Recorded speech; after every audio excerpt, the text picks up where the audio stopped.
Welcome back to another quick demo. I'm going to switch to VR mode here real quick. Click on the screen, get rid of that stuff. Okay. Have to fix that bug one of these days.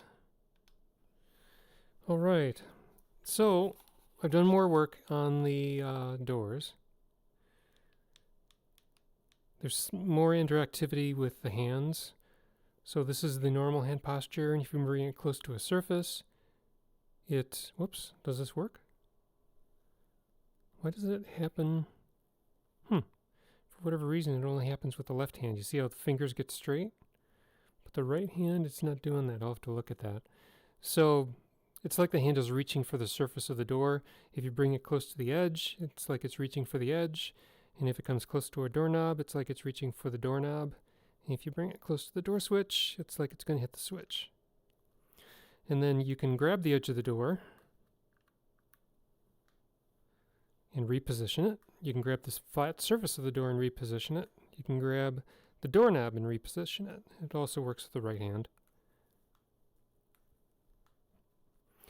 One trouble that I'm running into though is that the radius of the body is a foot, so you can get this far away from the wall. And if you just bend forward with your hand or with your head, you're already interfering with how far you can move forward. So when I look down and grab the doorknob and I try to move it past me, right now it's working fine, but all I have to do is just go forward a little bit and it won't let me pull it past me.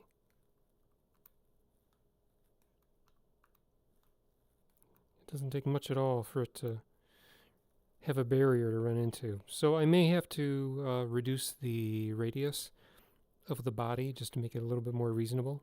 If I stand up straight, it feels reasonable how close you can get to the wall. So maybe I'll leave it the way it is, I don't know.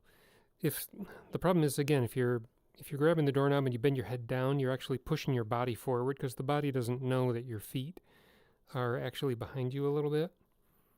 So I'll have to work on that. But what I demonstrated in the last video with grabbing the door and closing it behind you works here too.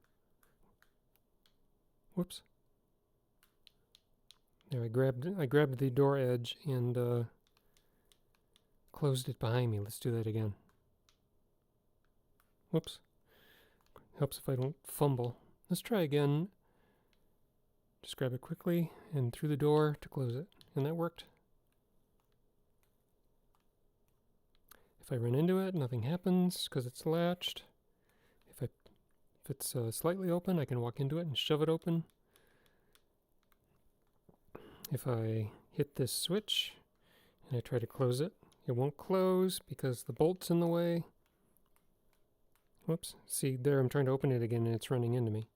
If I push it closed by walking into it, it doesn't close because the bolt's open. Now I can close it. I can't grab the surface and open the door, but I can grab the doorknob to open the door because that's what's necessary to unlatch it. So that's all I have for now. The next big thing will be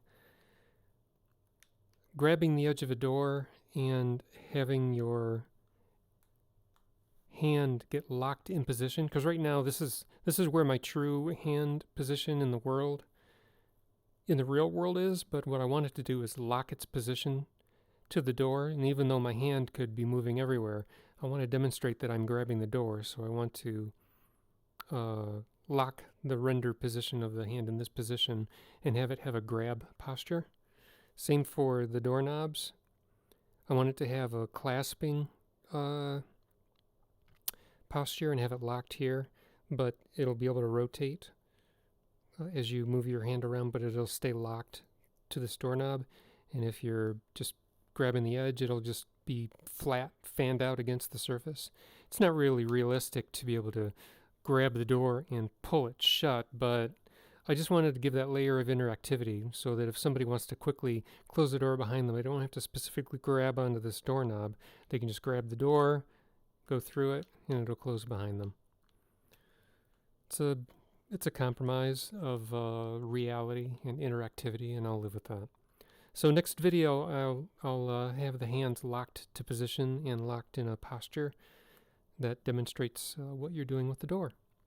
And then after that, I'll have the hand be able to just slap the door closed and move it just by passing your hand into it.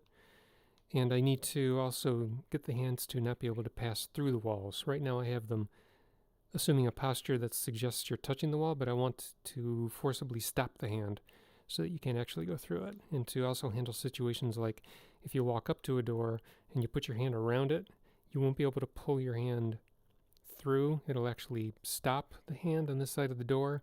But Half-Life Alyx has a correction where if you move backwards like that, the hand will automatically recorrect itself to you so you don't leave your hand behind.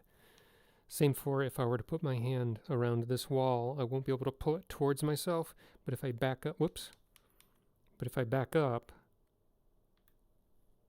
can I back up? Yes, I can.